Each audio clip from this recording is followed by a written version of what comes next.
ওই ব্যক্তি ব্যতীত আপনি আল্লাহর রাস্তায় জিহাদ করলে যেই পরিমাণে নেকি পাবেন, তার থেকেও বেশি নেকি এই জিলহজ মাসের প্রথম 10 দিনের আমলের।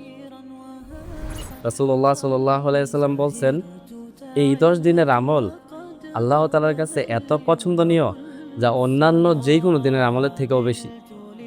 তারপর যখন সাহাবায়ে কেরাম জিজ্ঞেস করলেন, ইয়া রাসূলুল্লাহ, আল্লাহর রাস্তায় জিহাদ করা থেকেও বেশি? তখন রাসূল সাল্লাল্লাহু আলাইহি সাল্লাম বলছেন যে আল্লাহর রাস্তায় জিহাদ করা থেকেও বেশি, এক্সেপ্ট ওই ব্যক্তি যে ব্যক্তি নিজের জানমাল নিয়ে গেল এবং কোনো কিছু নিয়ে ফিরে আসতে পারলো না, মানে সে শহীদ হয়ে গেল। ওই ব্যক্তি ব্যতীত আপনি আল্লাহর রাস্তায় জিহাদ করলে যেই পরিমাণে নেকি পাবেন, তার থেকেও বেশি নেকি এই জিলহজ মাসের প্রথম 10 দিনের আমলের।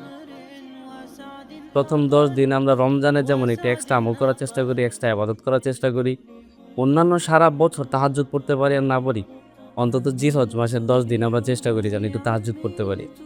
কোরআন তেলাওয়াত তেমন কম বেশি যাই করি, জিলহজ মাসে চেষ্টা করি একটু যেন বেশি বেশি কোরআন তেলাওয়াত করতে পারি, এক্সট্রা কিছু নফল ইবাদত যেন করতে পারি।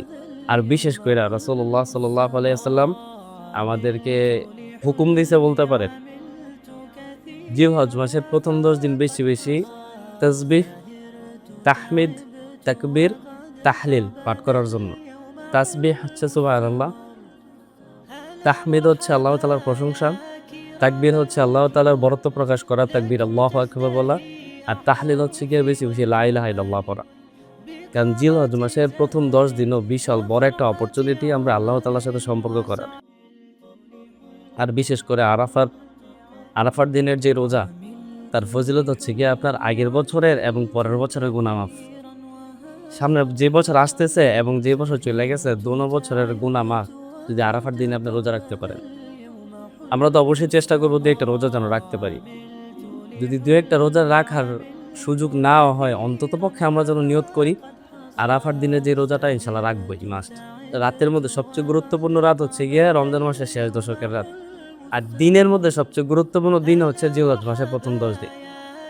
তো এত সুন্দর অপরচুনিটি আমরা ইনশাল্লাহ কাজে লাগানোর চেষ্টা করি অবশ্যই। আল্লাহ আমাদের সবাইকে আমল করার তৌফিক দান করুন। بقاعة زهر وفرحة